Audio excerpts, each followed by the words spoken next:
I'm very happy to be with you this morning. I'm just doing the little technology thing here. So this morning we're going to talk about the gift of the mountain and the lesson of goals. And so our friend Mr. Turtle has been lying on his back and is a bit confused when Al invites him to focus on the mountain. Mr. Turtle doesn't recognize the mountain. He knows what mountains are. They are paths that you take step by step because they're often steep and sometimes have obstacles on them. Al explains to Mr. Turtle that the mountain represents our goals. Even more so, I would say, the mountain represents our vision. This morning, we're going to explore and maybe even deepen our understanding of the creative process, because that's really what we've been talking about here. We've really been talking about what does it look like to engage in the creative process. And I'm going to begin with a personal story about engaging in the creative process. And so this is the story of when I decided to take classes as a licensed teacher. And so when I decided to take classes as a licensed teacher, it was a pretty big undertaking. I have to say it was a pretty big undertaking to do that. So what it requires is it requires taking 25 basic classes, and then it requires what they call leadership, and that's another 12 classes, but those classes are back at Unity Village, and so it's 3 trips of a week apiece back at Unity Village. And then you have to go back to Unity Village again to do your skills demonstration seminar, which is where they test your abilities and your knowledge about Unity principles. And and there's a psych evaluation in there too. And so this is a pretty huge undertaking. This is a huge undertaking in that when we when we engage in an undertaking like that, it can feel overwhelming. And so as I began to do this, there were times that I did feel overwhelmed. And I wasn't really sure what I was doing. But the vision was to become a licensed teacher. And the steps along the way were to take these classes. And so step by step, I began to take these classes. Every Thursday morning, at 9 o'clock, I would show up for class. And then I had the opportunity to travel to take a group of classes at the same time. And when I did this, there was a Unity minister there, one of the Unity instructors from Unity Village. And she invited us to take and enter into a meditation. And the meditation that she invited us to enter into was, she was asking the question, where do you see yourself in 5 years? Where do you see yourself in 5 years? Now, I know that can feel really overwhelming right now. And some of you may be thinking, well, I'm not even sure I'll still be on the planet in 5 years. Well, none of us knows if we'll be on the planet in 5 years. But it was a question that she asked. And I got a picture of myself in that meditation, standing on a platform, speaking to a group of people. The carpet was light baby blue. I remember the carpet. It was so funny. It was so vivid to me. And at the time I went, yeah, that's not going to happen. Because you have to understand that as I engaged in this process, I was shy. I felt I was uneducated, and I was socially awkward.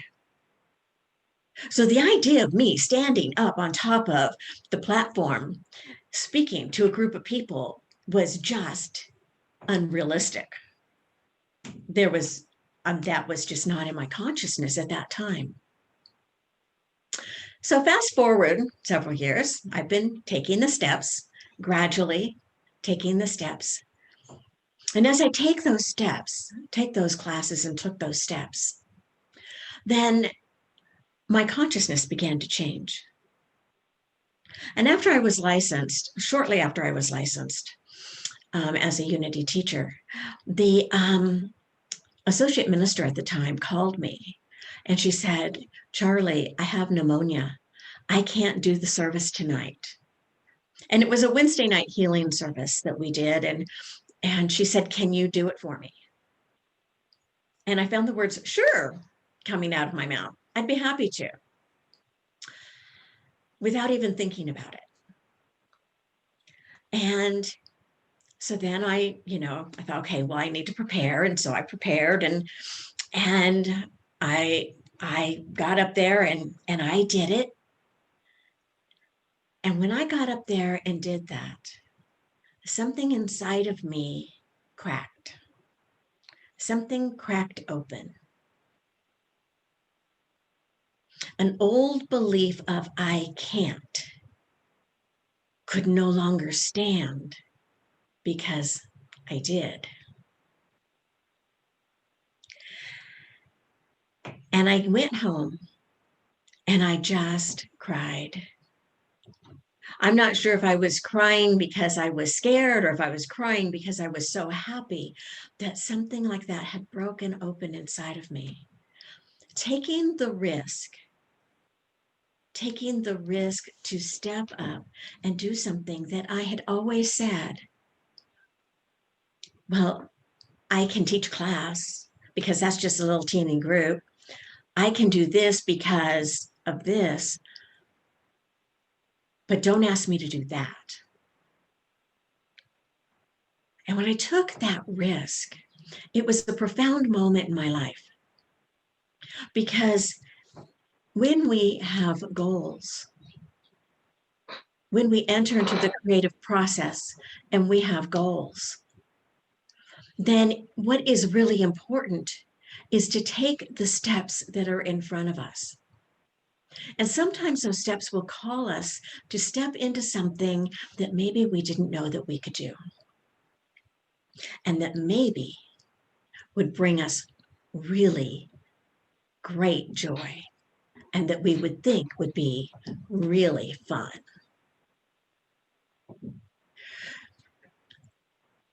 So let's talk about this creative process, because the creative process is really what we're engaged in as we're engaging in this book. In the first chapter of the book, when we talk about choice, we talk about we have the choice. We have choices every single moment. But there comes a point where we make a choice about what is that bigger thing? What is that thing that is beyond what I believe I'm capable of doing in this moment that I am willing to step into? What is that thing that I've said, oh, I don't know how to do that. Oh, I can't do that. That kind of keeps coming up, keeps showing up. Maybe just in soft little ways, but it keeps showing up and we keep brushing it away. What is that thing? And we may have to listen a little bit to ourselves in order to really discover what that is for ourselves. And then it's about honoring ourselves, because honoring ourselves is really when we get that vision and we say yes to it, that is honoring who we are and who we've come here to be. Each of us has come to bring gifts and talents into this world. And so what are the gifts and talents? And we honor ourselves by expressing those gifts and talents.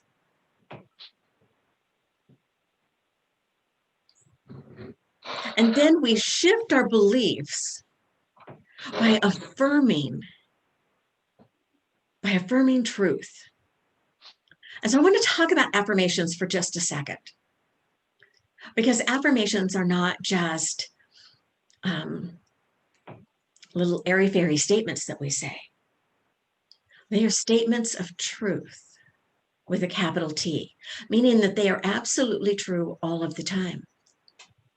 And so if I'm experiencing dis-ease in my body or mind, I can affirm my wholeness, because I am an expression of God.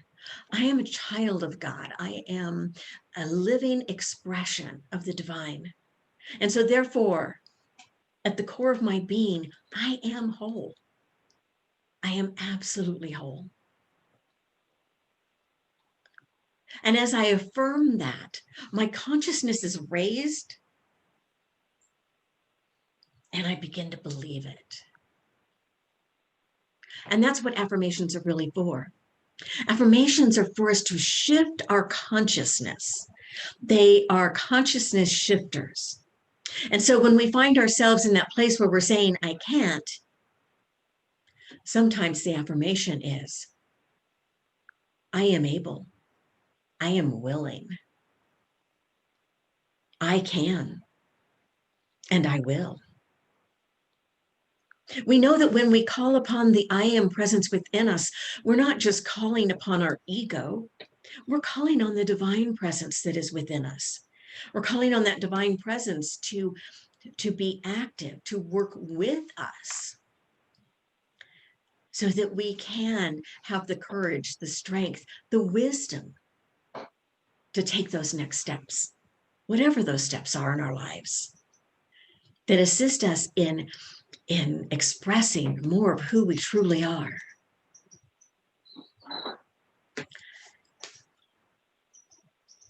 The next one was about being in the now moment. And affirmations can only be done in the now moment. I can't affirm an affirmation for the past.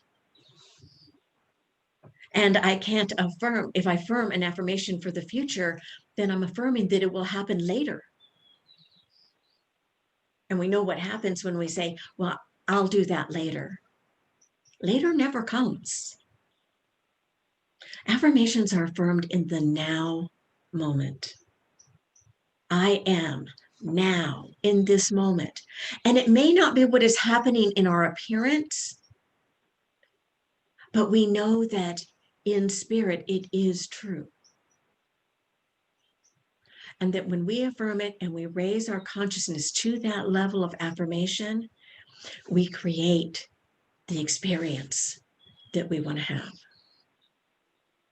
We create that experience.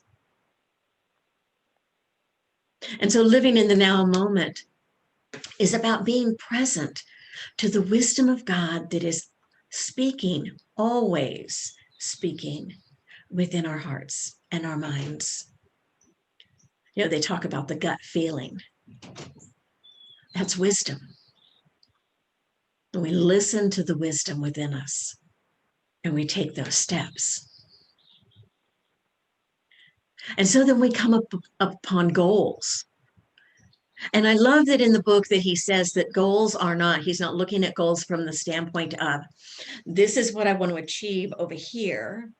This is where I'm at over here. And if I do this, and then this, and then this, and then this, I'll get here. And I'm going to get here by this time. That's my goal. Now I know that I actually have been doing that to a certain degree over the last few months. And I've had to laugh at myself because spirit obviously has a different plan, because every time I think I'm going to get here at a certain time, something happens. There's an obstacle that I have to work around, or there's something that happens that gets in the way. So when I can surrender the timeline, surrender my timeline to spirit, and just take the steps that are before me to take.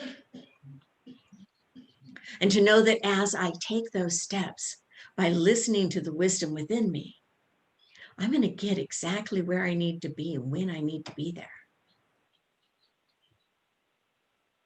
And that's true for all of us. And I do want to say that sometimes we do meet obstacles on the road. And sometimes those obstacles can feel really big, and sometimes they're not. They don't feel big. They're just, a little blip. But it's what we do with the obstacle that matters. It's what we do with that obstacle. So yesterday I was driving over to Cottonwood to meet with someone, and I was coming across the mountain, and I came across this one certain part, and on the other side of the street, there were 3 trucks parked in the middle of the street. And so I slowed way down because I wondered what's going on. And, because trucks aren't going to park in the middle of the street just for no reason. And as I slowed down, a woman started to come toward the car. And so I rolled my window down, and I said, "Oh, it looks like a branch fell in the street." And she said, "Yeah. And we thought we better clean it up before there was an accident." And I thought, you know what? That was an obstacle. That was an obstacle on the path. And I could have very easily have come up against that obstacle. But the thing is, we have people in our lives who are willing to help us through our obstacles.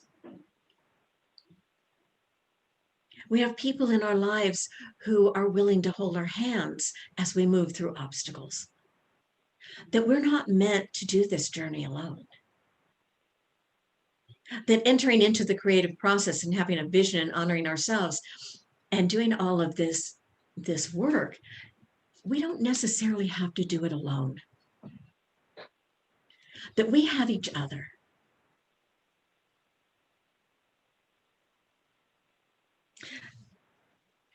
And I want to talk about, for just a moment, what this process can look like for Unity of Verde Valley. That if we engaged in this process in an active way as Unity of Verde Valley, what might this look like?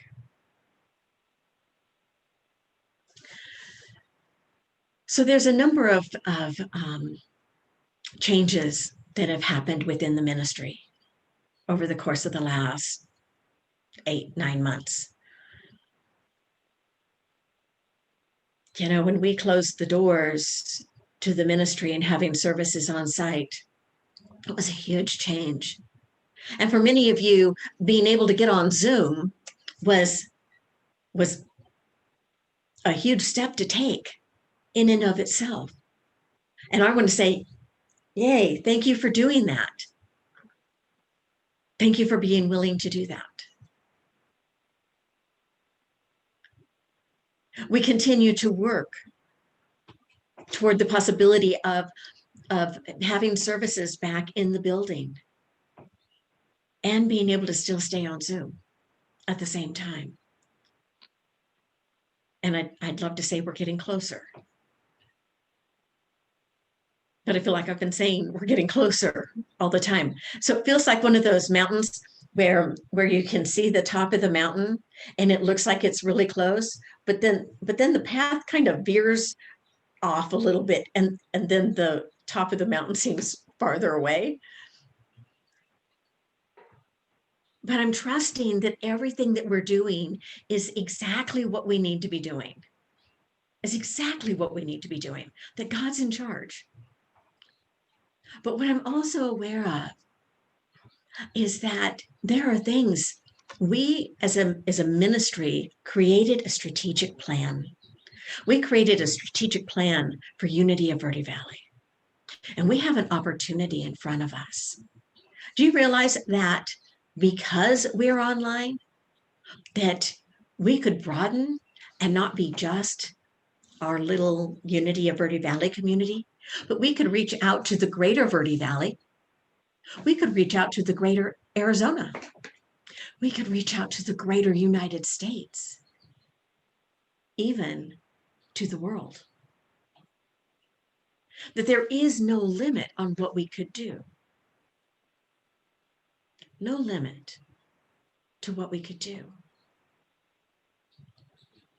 And as we have this strategic plan in place, this strategic plan about the steps that we would take in order to live our vision of creating sacred space to empower spiritual growth, that as we would come together for that, yes, the ways to volunteer have changed. They have changed. It's not, it's not greeting people at the door. It's not making coffee in the kitchen. But in the newsletter this week, I'm going to have a list of possible positions, possible things that you could step into. This is your ministry. This is your ministry. And I am so grateful for the financial support that we have received that really has kept us going over these months. And now I'm asking, what might it look like? What might we expand into as Unity of Verde Valley? What might we be able to express in a new way that could make a difference, that could create a sacred space to empower others, to empower their spiritual growth, to empower their transformation, to live that joy-filled life, to truly live from the essence of who they were created to be. Each of us comes with gifts and talents. And some of those gifts and talents are buried because we have believed that we could not, but we can. We can say yes. We can say, yes, I am able. Yes, I am willing. And yes, I can. And so now I'm going to invite us into a time of meditation. And so I'm just going to invite us to close our eyes, to close our outer eyes.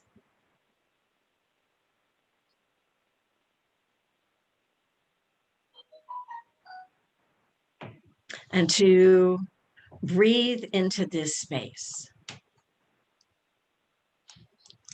to just truly breathe into this space, allowing ourselves in this very moment to become aware of the presence, the activity of spirit right here, right now.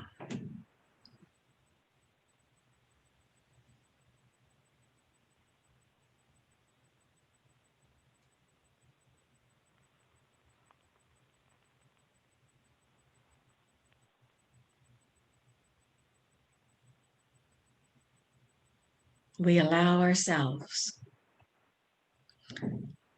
to open our ears and our eyes, our inner ears and our inner eyes,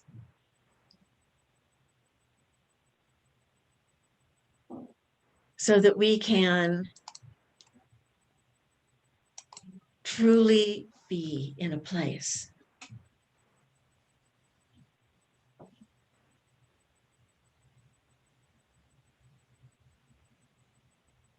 a receptive place, a sacred place.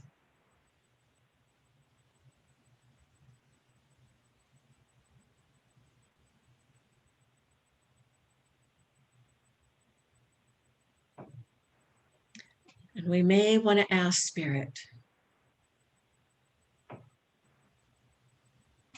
the question of, where might I be in 1 year? What might I be doing in 1 year that would bring me great joy?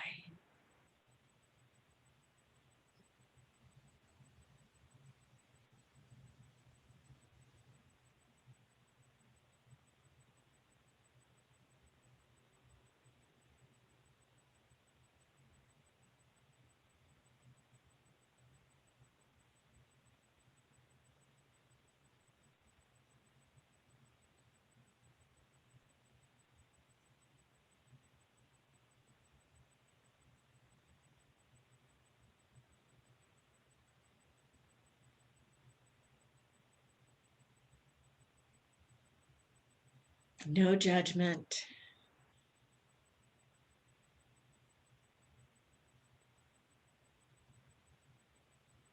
What might I be doing in 1 year that would bring me great joy?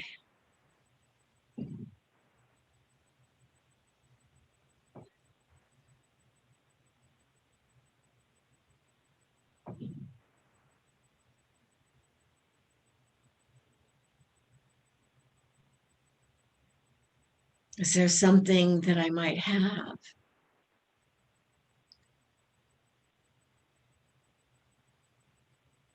Or a gift or a talent that I might be expressing in a new way?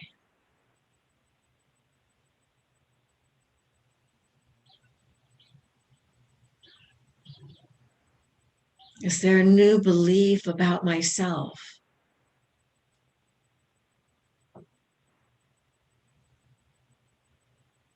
that I would hold?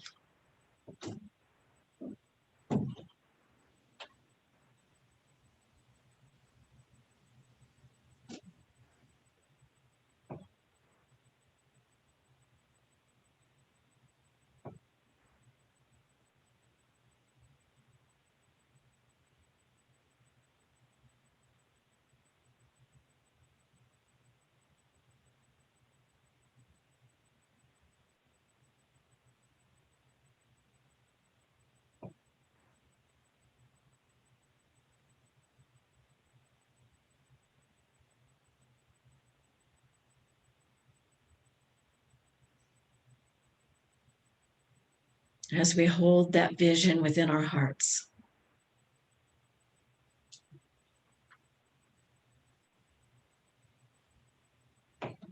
we ask if there is a step,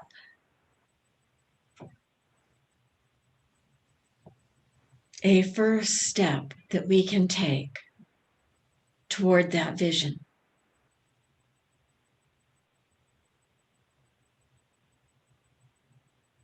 It may be just a little baby step,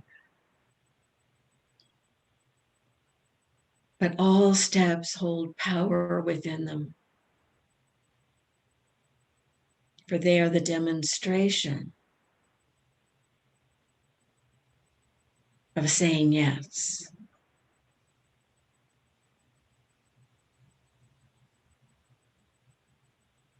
Yes, I am able. Yes, I am willing.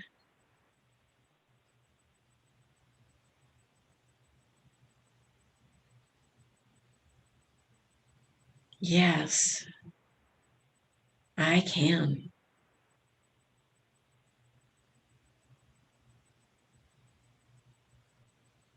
And feel the energy of those words resonate through your body. You may want to say them to yourselves. Yes, I am able. Yes, I am willing. Yes, I can.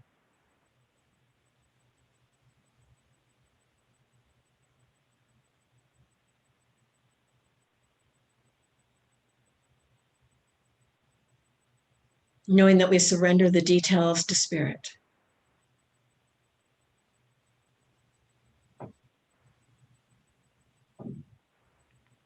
And trusting, I am guided, I am guided, I am guided.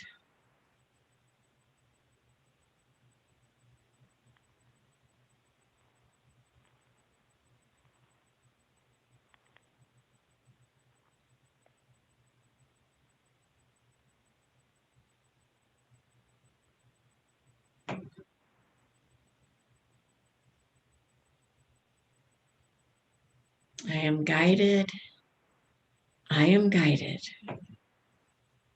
I am guided.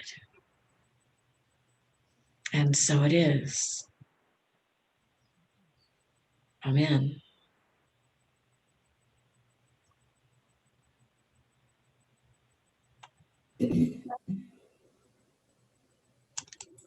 Thank you, Reverend Charli, for that very